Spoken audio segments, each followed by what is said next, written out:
Oh, what is the upskis, everybody? Welcome back to another episode of the GXGamerCast. We're on episode 173 of my little gaming show where once a week I just has to talk about video games, whether they're new video games that I grew up with, new video games that I'm playing today, or old video games that I grew up with. It doesn't matter. Video games. And today we're taking a look at one of the more recent games to come out. I guess it's like probably a month old, but we're going to take a look today at The Outer Wilds 2, the sequel to the pretty darn successful Outer Wilds, made by the Obsidian. I think that's the name of the company. They're basically behind Fallout 3 and New Vegas, and obviously The Outer Worlds 1. So it is a Western RPG. We'll be looking into all of that, reviewing the game, letting you know if it's worth your time or money, and all that great stuff. But before we get into The Outer Worlds 2 talk, let us discuss what I've been up to over the last week or so, as I always encourage you, the viewer, the listener. Let me know what y'all have been up to over the last whatever amount of time. What games are you playing? What games are you hoping that Santa Claus is bringing you this Christmas? And do you have any Black Friday ideas? Do you have anything that you're targeting? Let me know. And I'll just throw out an apology right now for this episode being late. First my wife was sick, then I got sick, so I was sick. I couldn't talk for a couple of days there, so I just had to let my voice rest. I just had to rest in general. Feeling a little bit better. Still a little bit under the weather, but I think I'm good enough to get through an episode here, so we'll do that. And the X's are coming up. I'll just shout that out right now. That is my yearly gaming award show where I hand out a bunch of awards for the best games that I played this year. And I'm not your normal reviewing website where I only play the newest games that come out. No, I play whatever the heck I want. So any game that I played that was new to me this year is up for contention. So it could be, my winner could be a game from 2016. It could be a game from this year. It could be a game from last year. It could be a game from 1992. It doesn't matter because I play what I want to play. And if it's new, then it is in contention. So we have a ton of awards we'll be giving out. I don't know when the next episode, I think the next episode I want to talk about the VGAs, the Video Game Awards, talk about the winners, the losers, stuff that was announced, and so on and so forth. We'll discuss that. Then I'll do my gaming show where it's my stuff. So we'll do that, and that should end this year's season of the GX Plus cast. So that is awesome. All right. Let's dive into what I've been up to over the last week. Survivor, of course, finished off yet another season of Survivor. Season 14 is down, and it won me over in the end. It didn't start out as a season I was, overly loving. I was like, oh, okay, it's just going to be, another season. Wasn't really connecting with the characters, but as the season went along, started getting attached to some of the characters. And, man, one of the biggest gaffes was Yao-Man he gave away his Ford F-350, gave it away to a guy in hopes that he would promise him an individual immunity later on in the game. That did not go down, so wasted truck, given away for nothing, and that sucked. I really wanted Yao-Man to win. You don't get to see older people win Survivor very often, if ever. And I think he was very deserving of it. But regardless, Season 14, another really good season of Survivor down. I think we're going to be taking a little break from Survivor now. We just started watching, I believe it's called Mayor of Kingstown. I think that's what it's called. Handful of episodes in so far. It's got that Jeremy Renner guy. He's like one of the superheroes in the Marvel movies. I don't know. I really liked him in The Hurt Locker. That is a movie I really enjoyed. He was in it.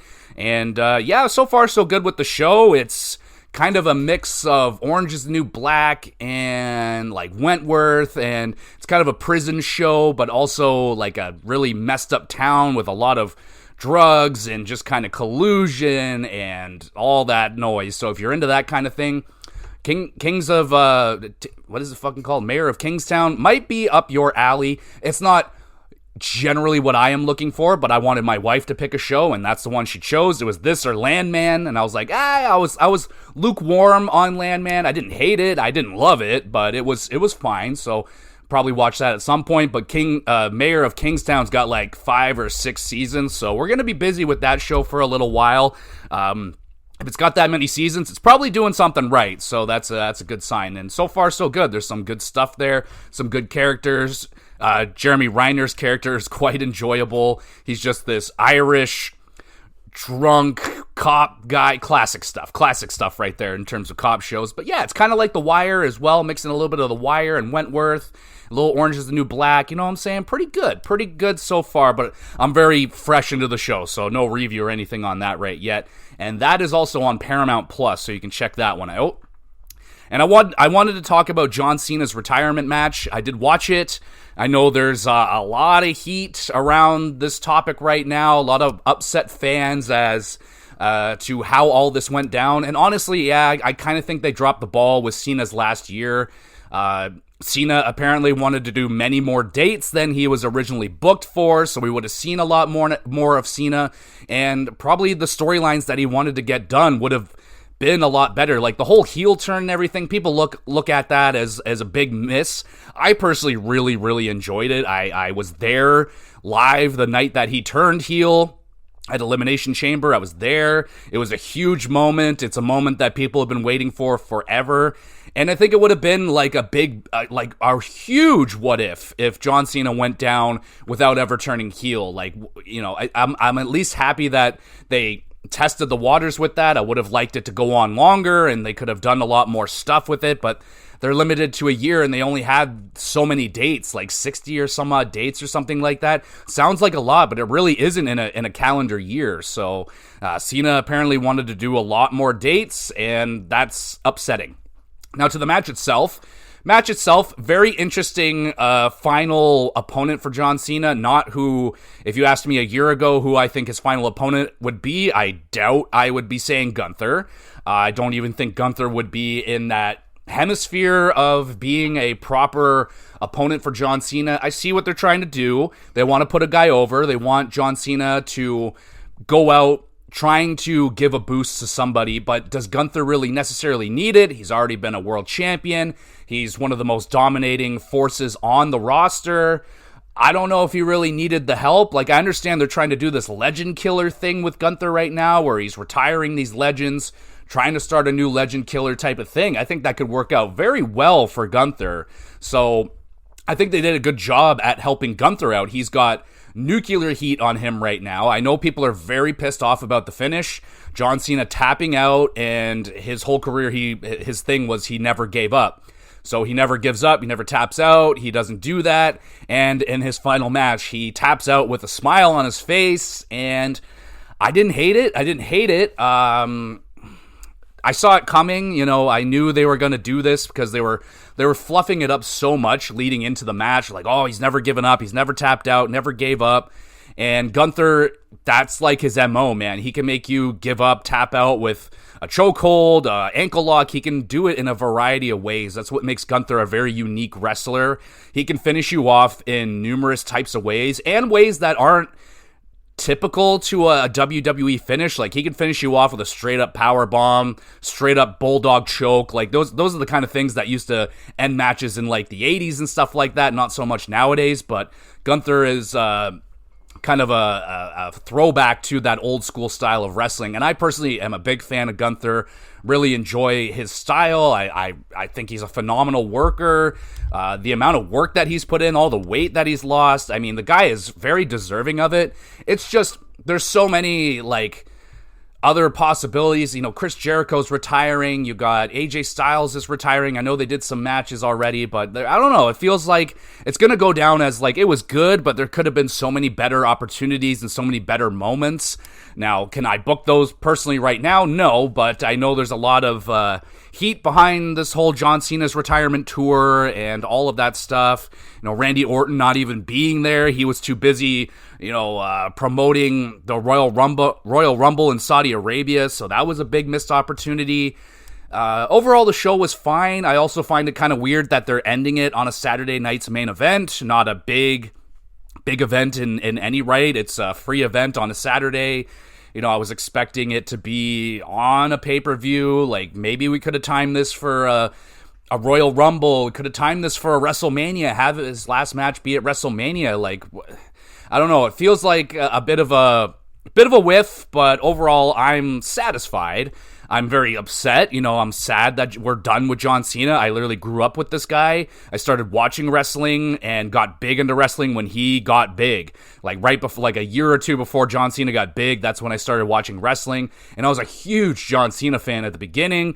Ended up absolutely hating him. Like I started hating John Cena before it was cool to hate John Cena because he was always beating on Edge. And I was like, man, I can't stand this guy. So there was a long period of time where I did not care for John Cena's wrestling. I always appreciated his, charity work that he's always done with Make-A-Wish Foundation. He is an absolute legend in that right. So I have all the respect in the world for John Cena, and, as long as he's happy with the way that things went down, I think that's all that really matters. As long as John is satisfied, it's going to go down as one of the greatest careers of all time. If not, it's definitely arguable to have the best WWE career of all time. 17 world championships. He's done everything that you can do, and he did it with a smile on his face. He's a true role model, and dude. So congratulations to John Cena. That was one hell of a run. I doubt he's done. They're never done when it comes to WWE, man. These guys, he'll come back, he'll do something again. Who knows if he's going to wrestle again? He probably will. He still has it in him. I just think that John Cena wanted to retire while he still had some left in the tank instead of having it ripped from him, or trying to chase down that final good match like The Undertaker, and how hard that was to watch. Like, just this guy that doesn't have it anymore, still trying to do it. And thankfully, The Undertaker did end on a good note, but man, it was looking really ugly there for a while. So anyway, let me know what you thought of the John Cena retirement match. Are you angry? Do you think they did a good job with it? What do you think about Gunther being his final opponent? Should it have been someone else? I mean, probably, but a lot of the opponents, a lot of them were in the crowd and they're retired. Shawn Michaels, Kurt Angle. You can't get these guys to come out of retirement to do this match, and you know what I mean? Anyway, I'm pretty satisfied with it, so let's talk some video games. Playing some video games this week, and so still playing Ball X Pit. This game is really starting to grow on me. I still haven't put it away. I really enjoy it. It's just a lot of fun. I'm building up my little town. I'm collecting new characters, new balls, new combinations. It's a banger of a little video game, man. If you haven't checked out Ball Pit, you have Game Pass, check it out. It's a very easy game to get into. You'll be into the gameplay. You'll understand what you're doing within frickin' 2 minutes of getting into it. And it's just like Brick Breaker roguelike game. Like, it's really fun. I'm enjoying it. I'm still playing it, still enjoying myself. And I started playing Risk of Rain 2, another indie game, roguelike type situation. I was listening to a top roguelike list on one of these podcasts, and this game came up. And I was like, oh, sounds interesting. I looked it up. It was on the PlayStation Plus, so I downloaded it. Boom, started playing it. Very easy game to get into as well. It's a third-person shooter, roguelite type game, action game, and you just pick a character, you go into this world, you're looking for a transporter thing, you're gonna teleport to a different part, and you just gotta survive. You're just on this planet, enemies are popping out, and you're just shooting them, you're collecting upgrades, and yeah, that's your roguelike element. I got really far on my first try because I turned the difficulty down to like tutorial mode so I can figure out what the hell I'm doing. Ended up going on a huge run, went very, very far, and then started playing on the normal difficulty. Haven't gotten very far since. I don't know if I'm supposed to be playing this game multiplayer because it has that option. I'd probably be having an easier time if I was playing multiplayer, but it's an enjoyable game. It looks nice. It plays really good. The gameplay is fun. It just doesn't have a lot pulling me in. There's no real story. There's no, what brings me back to Ball Pit all the time is that town building element. I can sit there and I'm harvesting resources. I'm building up new parts of my town. I'm unlocking new pieces and all this. This Risk of Rain 2 doesn't really have that. It's just purely gameplay. So don't have a lot of it drawing me back. So I can play it for 30 minutes to an hour. And I'm like, all right, I'm pretty good. I'll move on to something else. But looking for some more characters. I don't know how much more I'm going to play of it, but I just wanted to check it out. Pretty cool little game.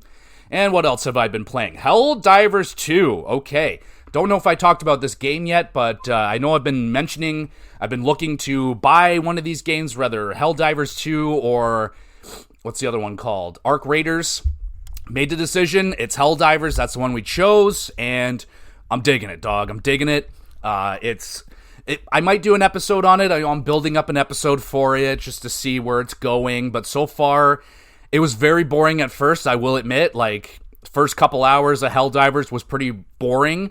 There wasn't a lot of enemies. We're on these really easy missions with not a lot to do, not a lot of action. So we're just kind of figuring out the game. We're like, okay, we're starting to figure this out. Then we lost Jesse. Jesse was like, not feeling this game. Don't like the gameplay loop. It's boring. I'm like, okay, I get it, but this is just as the game was getting good. We're getting more equipment. We're starting to unlock new powers. We're unlocking new difficulties. We're getting into bigger, better missions. We're doing shit. It is a little bit repetitive. It's a little bit tedious with the traveling. There's a lot of traveling. You hit the planet and there's like all these things you can do. You know, go blow up this thing. Go open up this thing. Go turn on this satellite. Go fucking do this, do that.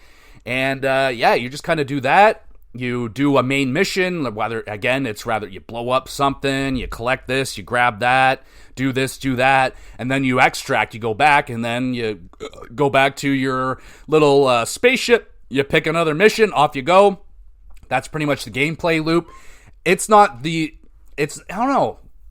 exactly what I was expecting. I was expecting a little bit more action, a little bit more pizzazz, I guess I'm looking for, but I like the game. I'm liking it. We've played probably a dozen hours or so now. We're about that far into it. Just starting to get into challenging missions now, and yeah, I just want to put in some more time with it. That's all I want, but work and freaking Christmas season and snow, and you got to adult and do the adulting thing, so I haven't had as much time with it yet as I would like to, so it's a little early to judge, but so far so good with Helldivers. I'm enjoying it. Of course, for the last 2 weeks, I've been asking people at work, asking friends, oh, what game have you played Helldivers? You played Arc Raiders? Which one should I choose? And no one could really give me a straight answer. They're both good video games, just kind of depends what you want to play. And Helldivers is PvE, where you're working together, you're on a squad of 4, up to 4 players, and you can just go out there and you're helping each other. You can kill each other, which is really hilarious. You can accidentally blow up your teammate, you shoot him in the face, and fucking do all that, but you're trying not to. And Arc Raiders is a PvE, PvP, where it's you versus the environment versus players, and, that's not necessarily something I was looking for. I was looking for something a little less stressful, just something mindless I can get into, and that's more Helldivers' path. So that's why I chose Helldivers, but I'm not regretting my purchase so far. I'm enjoying the game very much, and so I'm going to be playing some more Helldivers. And I finally started up Uncharted 4. I have played this game before, but I've been dying to replay it because I only played it the one time. Might have played it twice, but I haven't played it since it came out, like way back in 2016. This game, it's almost 10 years old now. So I booted up Uncharted 4. Fucking excellent. Absolutely having a blast with that game right now. And probably going to be doing an episode on Uncharted 4 because I absolutely adore Uncharted, the series, all the games. So I want to give some love to Uncharted, and we'll do an episode on Uncharted 4 more than likely. I doubt I'll be talking about all of the Uncharteds, because I kind of want to go through them individually, just because I love them so very much. But Uncharted 4, not the black sheep of the group in any means. I always thought that was Uncharted 3. Went back and replayed Uncharted 3 not long ago. Fucking phenomenal video game. Like, I don't know. So I just wanted to replay Uncharted 4, because when I played it originally, I was so focused on trophy hunting, collecting all the treasures, and doing all this shit. I was more focused on the guide and okay, where's my next treasure, doing that. And now I just want to enjoy the game, enjoy the graphics, and just get lost in the story again and get back into that Uncharted mode. So I'm climbing, I'm doing the thing, I'm shooting people. It's a good time. So I'm playing some Uncharted 4 as well, something I wanted to get to in November, but why not get to it in December? Basically, we're at the point now where I'm pretty much cut off this year for new games. I don't want to really get into anything new anymore. Helldivers is the last one I'll probably get into that's new. There's some indie games I'm probably going to get into, so actually scratch that. There are some indie games I want to get into, some short experiences. Skate Story is out. I want to try that game out. I have downloaded it, and I want to try it out. And, some other little ones. I forget what the name of it. Sea of the Sword or something like that. I wanted to check that game out as well. But regardless, that's what I've been playing. Let me know what you're diving into this December, and what Boxing Day deals are you... Well, I don't think they have the deals out, but are there any games for Boxing Day you plan on buying? I'm eyeing up Kingdoms of... Wait. That's not the name of it. Kingdom Come Deliverance 2. I have my eye on that game right now. A lot of love for it at the Game Awards, so it looks like a me-ass video game, but in all honesty, I have Kingdom Come Deliverance 1 still downloaded on my PlayStation that I have not gotten to. It's been downloaded for well over a year, and I still haven't gotten to it, so probably should play the first one before I dive into the second one and see if it is my cup of tea, but we'll see where that goes. All right. Enough rambling, let's talk about The Outer Worlds numero 2. That is the number 2.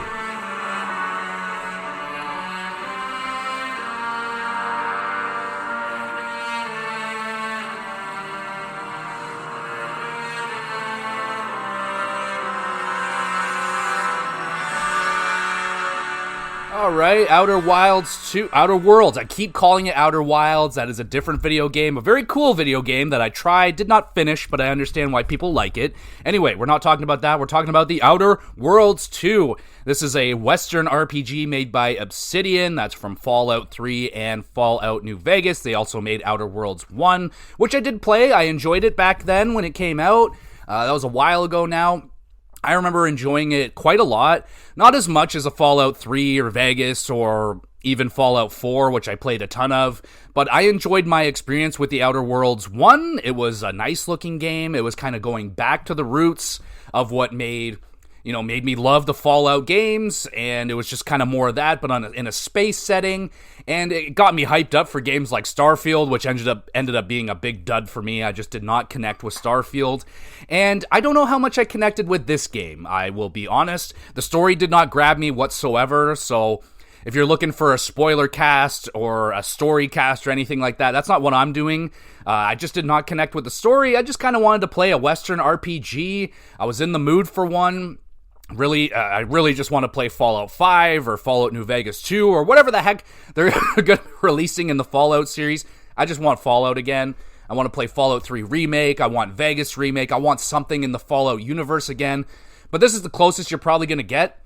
It definitely feels like, off the bat, like it feels like Starfield. It feels like a mix of a little bit of Mass Effect as well.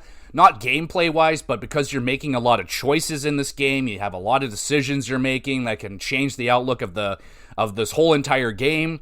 I don't know how many endings there are. There's probably a bunch of endings in this game. I only got the one ending, so I'm not going to be going through all the endings and stuff like that. I'm just simply going through this game to see if this game is worth your time. It's a 35-ish hour video game, give or take, which is rather short when you're comparing it to a Fallout 3 or a Fallout 4, which could take you anywhere from 75 to 100 hours, give or take.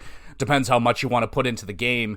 And I put a lot into this game. I did pretty much all the side quests. I did the main story, obviously. I did pretty much every companion quest that you can do. I did pretty much everything that the game wanted me to do outside of... I didn't do some of the menial tasks, like the collecting, anything collecting. I was like, nah, not for me. I don't play that fucking game, man. I hate collecting stuff. Oh, go collect 400 fucking things and I'll give you a bottle cap. I'm like, no, I'm not doing that shit. So I didn't do any of the collecting stuff.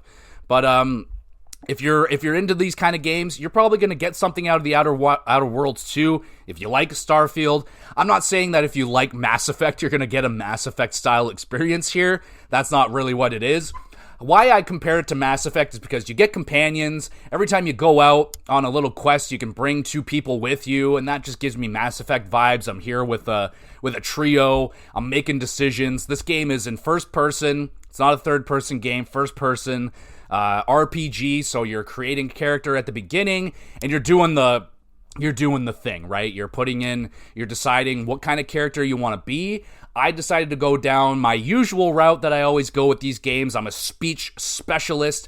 I put all my points into speech, lockpicking, which I will just tell you right now, if you have not played this game, don't waste your time on lockpicking. There's barely anything to lockpick, and put it into hacking, put it into engineering, do something better like that, because you'll get a lot more out of it. I was rather disappointed with the lack of locked boxes in this game. I was like, man, where's all my locked boxes? And when I find a locked box, it's out of my skill range. I'm like, damn, son. But to invest over, 20 points is the maximum to invest in a single fucking skill. And to invest 20 into lockpicking, that is just ridiculous. There's just not enough stuff to unlock.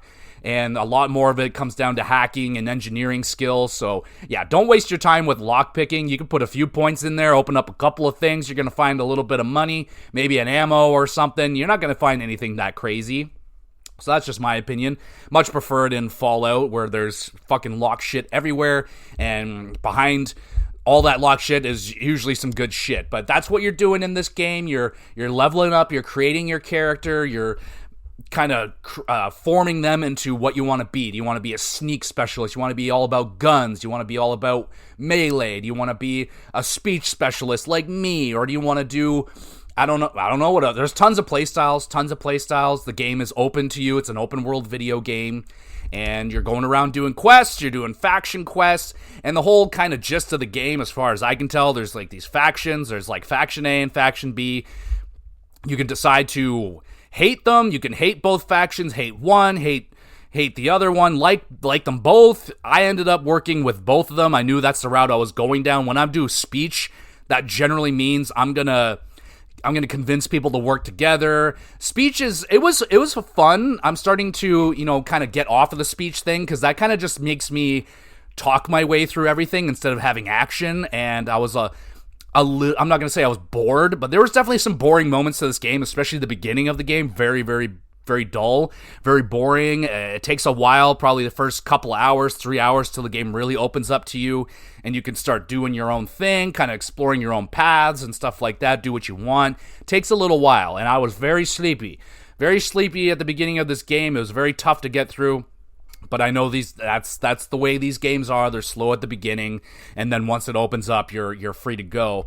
But some of these games get there faster than others. This took a while. It took a while to get going, but once it did kind of get its hooks into me, and I was having fun adventuring. We'll talk about some of the questing moments that I had and all that good stuff. But let's talk about the graphics now and the performance of this game. Playing it on Xbox Series S, so it's not the best system to play it on, but it's a system it is available on. So that's where I decided to play it. It's a good looking game, not amazing. It's running on, I believe, on Unreal Engine, so it's looks like one of those games. It's, these games, Obsidian games, Western RPGs, never really been the best looking game, but there's color to this game. There's purples and greens and blues and all that stuff. I think the character models look solid, and their animations are fine. They're nothing crazy. Animations could definitely be better, more realistic looking. I've definitely seen a lot better in other video games, but that's not necessarily what it's looking for. There are some pretty lovely looking vistas. You can see some beautiful backgrounds. You'll come up to you'll be walking on a mountainside, and you'll just look out there like, damn, that is gorgeous. Especially when you're on a planet and you look up into the stars and you just see all the stars, the freaking galaxy up above you, and the planets with some really nice looking vistas. I will give them that. Good use of color, making the world pop. You're traveling across the galaxy. You're going from planet to planet, traveling in your spaceship. Very Starfield-like. Not as bad. Not as egregious as Starfield, where you're going through all these menus and fucking cutscenes of your ship taking off. You can skip all those cutscenes in this game. So that's good. If you're not about that, you can skip through that. Or if you want to watch yourself travel the galaxy, go ahead. Be my guest, but not for me. So good use of colors. I did have a lot of frame rate drops consistently when I was loading into areas. Not really out of the normal, but, you load into an area, you got some pop-in, you got some shit loading into the background, you got your frame rates dropping consistently by about half, but it's only literally a couple of seconds, so 2 to 5 seconds, the game is fully loaded, you're ready to go, you're good, your frame rates are back to full 60, and other than that, I had no problems. There was quite a bit of load times on Xbox Series S, so definitely not bad enough to ruin my experience or anything, but there were some load times where I was like, all right, I have enough time to check the phone out here, I can do a little bit of this, a little bit of that, you know what I'm saying? But there are some load times here, kind of, we're in this era now where load times are kind of going away, but I'm still on Series S, so I'm still, I'm used to having a little bit of load time here and there, but it wasn't anything egregious. So we'll get to sound design now. Really strong voice acting throughout this game brings the characters to life. Some pretty good characters. I will admit, there's a lot of dialogue that is like really dry and like overly sciencey, and they're just throwing out these massive words that my whittle brain just can't fucking comprehend all the time. So that's probably why I wasn't into the story all that much. All I know is there's this Auntie's Choice and some fucking order that is trying to do good things, and Auntie's Choice is all about making money. Like, bottom line, we're all about making dollars. We don't give a shit about human life. We don't give a shit about anything other than moolah, baby. So you got that kind of shit going on. But I just found that the conversations definitely leaning on the really boring, sciencey jargon that I just wasn't into. But they do have the wittiness. There's absolutely some witty conversations, a lot of witty excuse me, still sick. Still some witty responses you can have. I really enjoyed that. You can piss characters off by saying, you're really getting underneath their skin. So that was good. There are some definitely some good responses to choose from. The music was fine. I'm not going to sit there and be like, I wasn't banging around to the soundtrack. The soundtrack did its job. It's got this galaxy, cosmic kind of sound to it. It was good. I didn't hate it, didn't love it. But I did really enjoy the final missions music. Like, they went all out for that one. They had, like, the orchestra, the choir came in. It was giving me some Bloodborne vibes. I was like, damn, this is, like, big production. We got some big sounds going. So they went all out for the final mission. That was really good. And some very, very good sound effects, especially for the weaponry. The weaponry in this game is quite awesome. A lot of cool guns, and these guns are making really cool sound effects. Especially this, like, it wasn't even like an alien weapon or anything. It's just a simple big machine gun. But I just love the way that it sounds. Like, beep, beep, beep, beep, beep. It just sounded so unique, and I just really enjoyed the sound of that gun. So the sound effects are really good. We'll slide now into gameplay, all that good stuff. So like I said, you're traveling across the galaxy, chasing the main quest line. You're doing side quests, companion missions, bounties, and other random adventures. So, just give you an idea of some of the shit you're going to run into. I ran into this one guy that was clearly being, like, brainwashed by a giant bug. And the bug was, like, in charge of things. He, like, climbed the ranks. And I was like, what the fuck is going on here? Like, obviously this bug is in this guy's head, telling him what to do. And everyone else around him is, like, tuned into this. They're like, yeah, this guy's fucking brainwashed. He's crazy, but he's in charge, so we got to listen to him. Pretty wild right there. I had to put a stop to Auntie's Choice grafting program. And the grafting program is really interesting. You actually have a companion character who has many grafts on her, and you can actually get more grafts for her. And basically, you can graft on like an extra lobster arm or some crab arm fucking thing to her. And a lot of these go badly. People end up dying. The grafts go bad. The experiment fails, and yeah, people weren't coming out very good on the other end of these experiments. Thankfully, our companion did. She got this, like, cool laser crab thing so she can attack people. I don't know, dude. It was fucking weird, but that was an interesting one we had to stop. Helping investigate who caused a huge explosion was rather fun. There's just a huge explosion. We go in to investigate. Then out of nowhere, we got this, like, sleeper agent that appeared who actually turns out to be one of our companions. I was like, what the fuck is going on right now? We had to stop a workers' strike at a factory with absolutely insane working conditions. Like, we're talking no bathroom breaks. We're talking 20-hour shifts a day, and they have to take these drugs to keep them working, and they also have to pay for these drugs, which is really an exorbitant amount of money.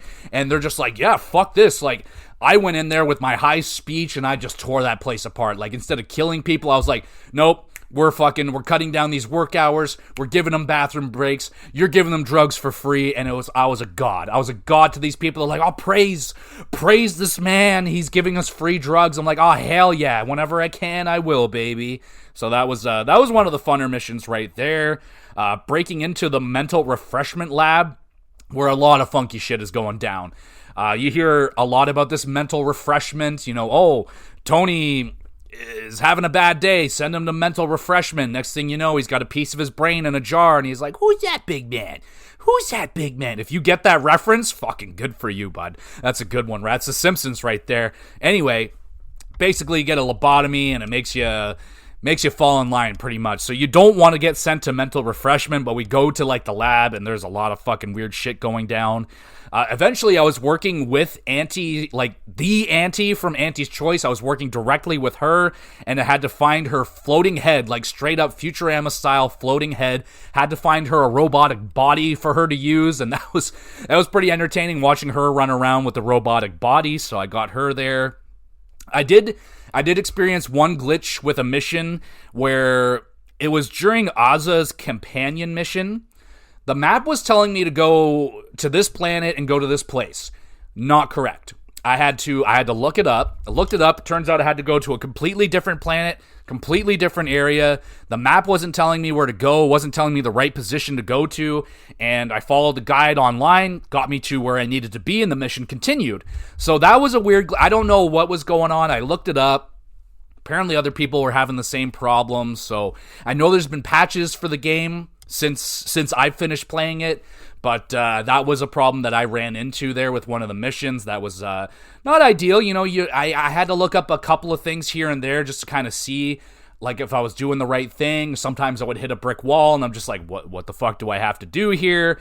The map can be a little bit confusing at times. It's just like a little dot at the top of the fucking screen. There you go. That's the word I'm looking for. But not the best map system. I've gotten lost a couple of times. So back to the gameplay, the main things. You're making a lot of dialogue decisions using your skills. You can find information. You know, you can be walking around. There's looting. There's lots of looting. I wouldn't say to the level of Fallout. There's not as much to look through, not as much to find, not as much locked doors to get through. So like I said, just think twice when you're putting in your skill points where you want to put them. There's, just in my opinion, there's better things than lockpicking. Speech was great. I used speech a ton of times to get me out of things, but it kind of got me out of things that I was totally willing and wanted to do, so just take that into account as well. But you're making a lot of dialogue decisions, and your decisions matter and can change the outcome of the game. Did I really feel that? I mean, yeah, like... My main decision was to make them work together, and that's what I ended up doing. That's kind of the storyline that I followed, so everyone kind of came together, put their differences aside, and worked together to save the planet. So pretty simple shit right there, but it was a little bit of a challenge. You know, I had to do something for Auntie, I had to do something for the Order or whatever, kind of convince them that I'm a good guy and all that shit. And it is a first-person shooting game. You're collecting an assortment of guns and melee weapons for combat and questing, so you got tons of weaponry here. Like, I barely got to use probably half of them. Like, I found weapons that I really liked. You got, like, a Gatling laser. There's fucking laser weapons. There's normal weapons. You got some pretty unique weapons that didn't end up being all that good. Like, I had this, like, goo spraying gun that was shooting some goop and stuff, and just wasn't doing a whole lot for me. I actually ended up getting into the melee combat quite a bit later into the game. Started collecting some really unique weaponry in the melee version. You know, I had giant sledgehammers. The one that I really liked, it was like this giant fucking razor pole thing. Like, it was a giant stick with a kind of a circular razor blade on the end of it. I was just chopping people to bits, man. Like, the game is, I believe it is rated M. There are some mature themes, and like when I just fucking full smash a bitch with this thing, and they just fall to pieces. Their arm goes flying, their head falls off, their freaking legs are all over the place, blood, squishy, gooey sounds, all, you know, stuff like that. I'm like, oh, hell yeah, I like that. I really got a kick out of the melee. I enjoyed using it. It sucks when you go up to, you know, you come up to a thing, there's like fucking 10 enemies, they all have guns, they're on distance and stuff, so melee isn't the most useful, the most recommended way to attack it in every moment, but man, is it ever satisfying to just smash a bitch with a big sledgehammer, with a big razor blade like weapon. There were some fun melee weapons that I really enjoyed, so I got a kick out of the melee. Now to the shooting. There's no VAT system, there's no like special shooting system, so I was really missing that. The shooting is fine, it's not bad, it's not overly good or anything, it doesn't feel that satisfying, though I will admit it was satisfying using a shotgun and just popping ahead with a shotgun, but I pull out a sniper rifle, I shoot them right in the face, and their head doesn't pop like a watermelon. So I'm like, I'm kind of missing out on this. They have a mechanic where like, kind of like that, so you can shoot their legs and it'll like kind of fuck their leg up. You can find like points of interest on people, their weak points and stuff like that. Didn't really use that a whole lot. You also have like special abilities. You can press like the trigger button and you can slow down time for a little bit. You get one that you like spit a little bit of like acid at people. I never used it. It was so useless. I never just straight up didn't use it. You had a thing that can like kind of look through walls but not really, only through like electronic systems, so you can like follow wires to doors and find out how to open hidden doors and all this shit, so you can use that. It's kind of like X-ray vision but for electronic stuff, so that was a thing that you can use. I forget what the other one was, but yeah, you can jump around. You kind of have like a spacey jump, kind of like Halo. You can jump kind of high at times. You have like a space jetpack that helps you get up to higher points. That makes the traveling a little bit better, but I will say there's a lot of traveling that's pretty bland and boring as well. I'm very spoiled. I have games like Spider-Man where the traversal is just incredibly fun. Games like Hi-Fi Rush where you're just fucking, wait, is that, or is it not Hi-Fi Rush, Sunset Overdrive. Awesome. You're just ripping around. You got games like Infamous where you're flying, and it's hard for me to go back to these kind of Western RPGs. You're in first person, you're just kind of walking, and there's really not a lot going on all the time. Like in this world, you'll come across a thing or two, but the planets aren't overly big. You got a bunch of planets, maybe like 7 or 8 of them or so that you can travel on, and there's not a lot like you're finding stuff when you're doing quests and stuff. You're doing side quests. All right, you're gonna go over here and check out this, but once you do all the questing, there's not a lot left. There's not a lot left to look for. There's not really a lot pulling me to go and explore this. I don't see like there's a big old cool cave over there, or like there's this dilapidated building over here. Let's go take a look. There's not a lot of that. You know what I'm saying? Not like in Fallout where there's like kind of landmarks all over the place you're checking out, and it just didn't feel as full. Like even to a Fallout 3, Fallout 4 level, I felt like there was more stuff to go explore and scrounge around for stuff. Didn't really feel the need to do that. You can kind of buy everything up in this game.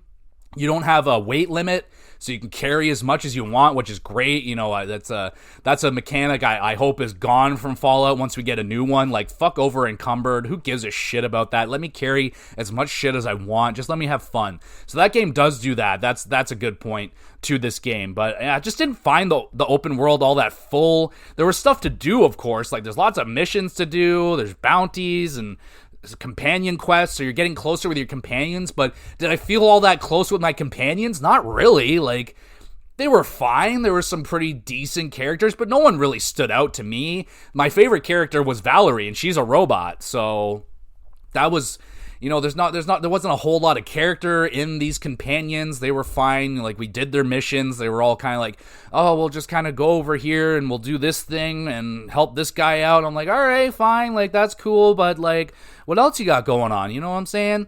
So back to the gameplay. You're leveling up. So every time you level up, you get to pick, you get 3 points, I think 6 points or something to put into your thing. So you pick, at the beginning of the game, you can pick your specialties. So mine was speech, lockpicking, so on. You pick 3 of those. Those are your main ones you can put points into, but you can level up anything any way you want. So you have a whole, like I talked about, melee and all that. You have a whole big list. And then every other level, you get to choose a perk, which, just like in Fallout, you can pick a perk. It'll give you a little advantage. But the cool thing is they also have, what do they call them here? So you have positive traits, and then once in a while you'll get flaws discovered in your character, which can give you perks at a cost. So, for example, you can take extra damage for a chance to become invisible. So, you take a little extra damage, but you turn invisible every once in a while. So there was quite a few of them. Like some of them were the benefits were slightly better than the drawback. I can't think of all the ones that I came across, but there were some pretty cool ones, man. I really did enjoy them. That was a fun mechanic. Apparently, it's not new. That's been in other games before, like older Fallouts. They had flaws and stuff like that. But I was like, oh, that's pretty cool. I like that mechanic. You can build up or ruin your reputation with the major factions in this game. So you can decide to help them. You don't have to. You can be like, no, fuck you. I hate this. I hate your way. I don't like you. And that will hurt your reputation with them. And that will cause those people to treat you differently. They may not offer you certain quests. They may not even let you in their freaking town. They may not let you buy stuff. Maybe it's more expensive, so on and so forth. And you can travel with up to 2 companions, each one having special perks gained every 5 levels. So every 5 levels, you get a choice between one or between 2 things they can do. They're menial. They're not really all that important, but it's very nice having companions with you. They were very useful to have. Their AI was mostly good. They did Ava. She was like a melee person, so she would just run straight head first into battles, get herself taken out quite often, so that wasn't ideal, but yeah, she was alright. But with all that being said, I think it's time to wrap it up. Let's go through the cons and the pros. We'll give this game a score, and we'll let you know if it's worth your time or not. Alright, so in terms of the cons, we've talked about these, but the dry, science-y dialogue was just sometimes an absolute slog to get through. I'm just like, what is the science jargon you're talking about? I don't understand what you're talking about. I'm dumb. Put it in plain terms for me, and that would be great. But it was, I don't know, it was kind of like 50-50. It was like too much science-y jargon, but there was a good amount of wit in there. But I don't know, there was a lot of conversations. I was just like, fucking sleepy. We got load times. Mostly, I would imagine, for the Xbox Series S. That's what I was playing it on, but there are some load times in here that were a little bit much, but not too bad overall. We have tons of boring traveling. Not exactly the most thrilling traveling system in this game. There is fast travel and everything. You can do that, but you have to have found the location first. So obviously you hit a new planet. You haven't found anything yet, so you're going to have to do some exploring. And like I said, the exploration isn't the best out there. There isn't a lot really to find outside of your questing stuff. There's not a lot of like really awesome landmarks to go check out. There's nothing like that. So I found the traveling to be really, really tedious. It's like, oh, cool, I get to go 500, 600 meters this way and maybe shoot 2 enemies and find nothing of interest to look at. Like, just not a lot. So it wasn't the most full world. It could have had some more stuff going on while I was traveling, or at least maybe a fun way to travel. They had a little jetpack, but it was just for jumping. If I had a jetpack that could, like, help me travel faster, that would have been cool. Something to drive around, maybe. That would have been cool. And this is more of a personal thing, but I just didn't jive with the story in here. I didn't really care about any of the characters. None of my companions, outside of Valerie, the robot, really tickled my pickle in terms of personality. There wasn't a whole lot of original characters here. They were all kind of characters that I've personally seen before. You know, we've done the Army Ranger, got to get revenge, and we've done this. There were some cool things, but overall, I just didn't really care much for the story. Kind of knew where it was going from the beginning. I knew I was going to have my people kind of work together for the greater good, but there's lots of extra endings. You can do a whole bunch of different things, and yeah. But now to the pros. Lots of cool weapons. I love the all this range of weaponry that they had in this game. Laser weapons, regular ass weapons, really awesome melee weapons. I would recommend. I know melee isn't always the best way to go in these games, but man, some of those melee weapons were absolutely just a treat to use. Very fun, and a big open world to explore. Like I said, not necessarily the most to look into, but the world is beautiful. Lots of things to see and I guess do, but you know, not really in my honest opinion. But if you're going through and you're doing the questing and stuff, there's lots of quests to do, lots of side missions to do, the main quest to do. So there's lots to do. Great sound design. Really enjoyed the way that this game sounded. The soundtrack, not so much. Like, the soundtrack was there, didn't wow me, didn't make me, I wasn't dancing and griving. I don't know, griving, what the hell is that? Is that like grinding and driving mixed together? I don't know. But I wasn't dancing, I wasn't, humming any of the songs in this game. It's just kind of there in the background, but it adds to the gameplay. And already said, lots of quests. And there's some good replayability in this game as well. And it's not the longest in terms of Western RPGs. Took me around 35 hours to get through pretty much everything. Like I said, I did pretty much every side quest, most of the companion quests. I did pretty much everything, plus the main mission as well. So about 35 hours to get through it. You can mainline the quest and probably get through it in about, I don't know, maybe 15, 20 hours, something like that. So if you're keen to re-roll your character, try a different thing out, try some different story options, that is absolutely available to you. Overall, this game, I'm going to hit it with, I'm feeling more of a 7 out of 10 with this one. Had it originally 7.5, but just didn't quite stick. I think I enjoyed Outer Worlds 1 more than this game, honestly. Just kind of at that time, it was a nice breath of fresh air. I think Starfield has really hurt my feelings towards Western RPGs nowadays. I used to absolutely adore them. Nowadays, I find them a little bit on the dry side.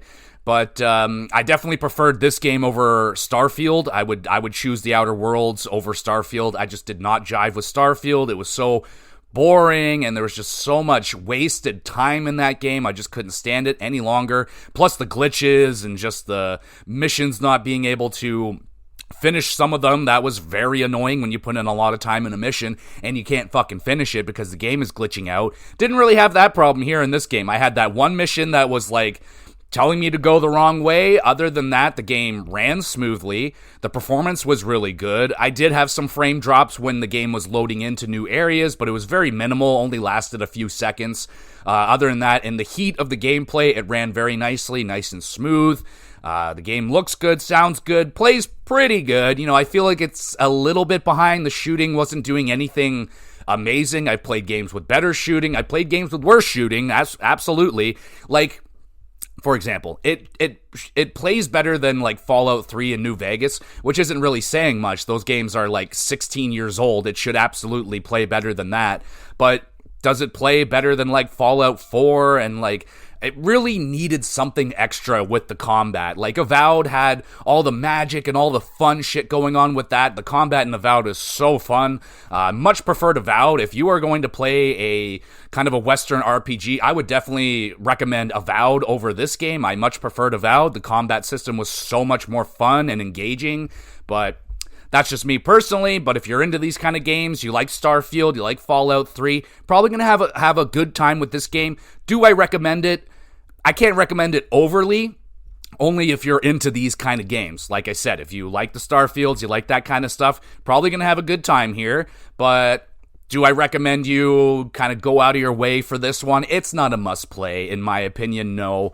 It's a solid, good Western RPG. Doesn't really do anything outside of the box. It's got some zany dialogue, got some zany characters going on. A pretty fun world to explore and everything. Like, I like the feel of the world. It's definitely more on the looser side, not as uptight as Starfield was. But overall, I hit the game with a 7 out of 10. It's good, not great, but I still had a good time with it. Finished the game off, no problem. And there we go, everybody. Another episode done. Thank you so much, and thank you for being patient. My sickness is pretty much subsided now. Like, I'm still coughing and doing that, but I'm good now. My voice is back to 100p, and we are good to go right there. So in terms of what we got going on with the podcast over the next few weeks, I want to do the video game awards reaction. So I'll go through all the awards, all the winners, and discuss all that. Now, take into mind, I didn't play every new game this year, so my opinions won't be, you know, all the way up to date, but I'll definitely be talking about games that I want to check out, that are on my list.